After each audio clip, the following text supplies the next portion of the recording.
Boxing Truth here, back with another video. Make sure to smash that like button, like, subscribe, all that good stuff. Alright, let's talk about another significant heavyweight fight this month.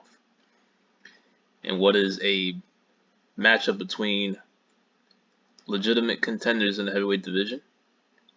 Dillian Whyte patiently waiting for a shot at the title for a very long time. And it just seems like it's destiny that he's not going to get that shot. Due to politics, due to the WBC jerking him around out of the mandatory position, despite being the #1 contender for so long, getting knocked out by an old Povetkin, but righting that wrong in his very next fight, the time off and the COVID that Povetkin had helped him out in the rematch. It just makes you wonder, who the hell is managing Dillian Whyte? I don't think he has a manager. And is Eddie Hearn really the guy that steers the ship when it comes to his career? Because they've made a fatal mistake in taking this fight.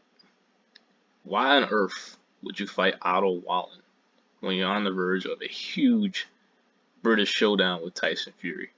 Now, the fight is about 17 days away. I would not be surprised if, the senses kick into the management team of Dillian Whyte and all of a sudden we get news that he's got a little hand injury, or maybe he came up with COVID.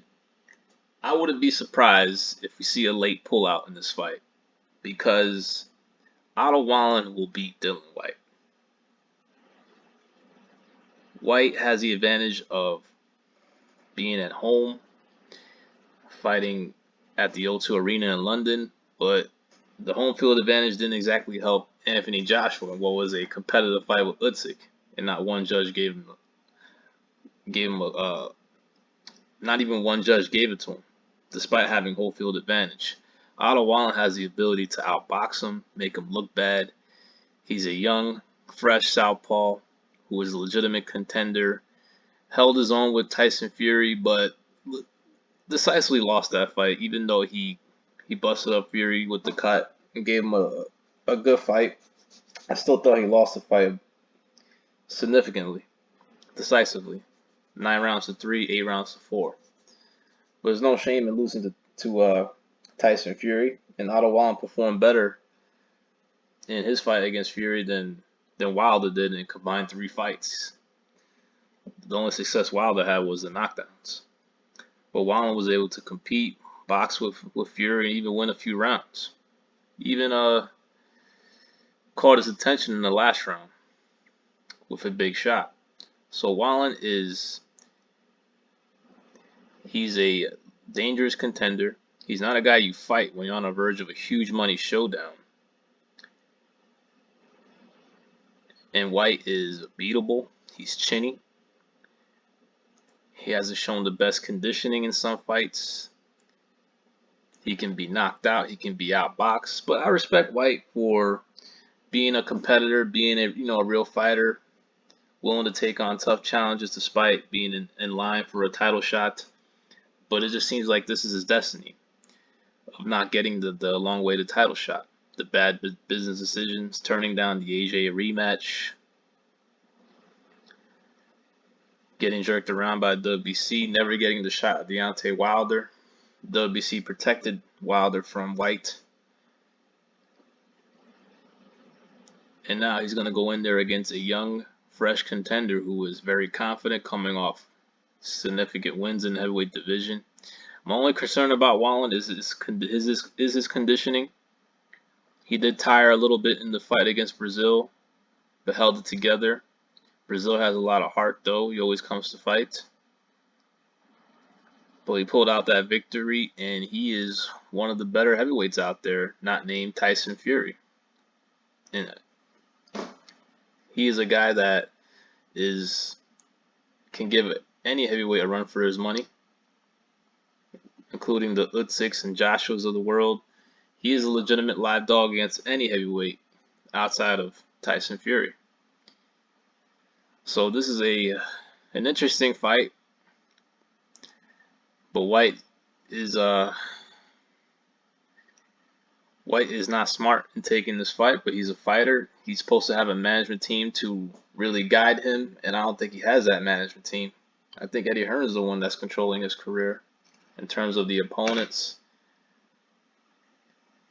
But if they're smart, they'll come up with an excuse. Sure, White will be shitted on. Who cares?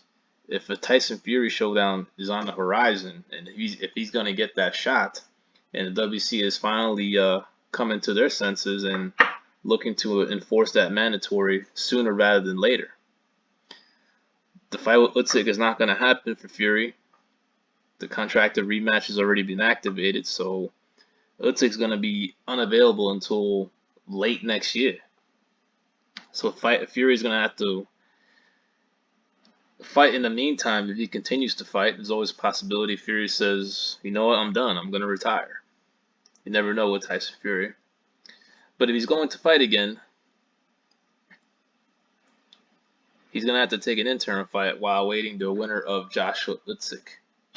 So this is a big mistake for White going into this fight when there's a big money showdown on the horizon.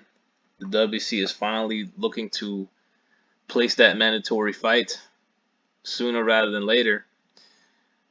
But White is he's taking a very difficult fight against a very good boxer, southpaw, who can hold his own with anybody in the heavyweight division. I got Wallin by unanimous decision, maybe even possibly a knockout, because White doesn't have the greatest chin in the world. But White, he comes to fight. He's a real fighter. Respect him for taking on not the easiest of fights while he's awaiting his title shot. But it just seems like that's just the way his hand will be played in this boxing game. Just not taking the right fights at the right time and always stumbling blocks along the way. I got Wallin winning this fight in impressive fashion, maybe by a dominant decision. Of course, home field advantage for White is always a concern. Wallin's conditioning, but White doesn't have the greatest gas tank either. So, as you can see here, Wallin is younger, fresher. He's taller, and he's a southpaw. Just all the recipes for disaster for Dillian Whyte come fight night on October 30th. But don't be surprised if we see a late pullout from Team White. This is Boxing Truth. I'm out.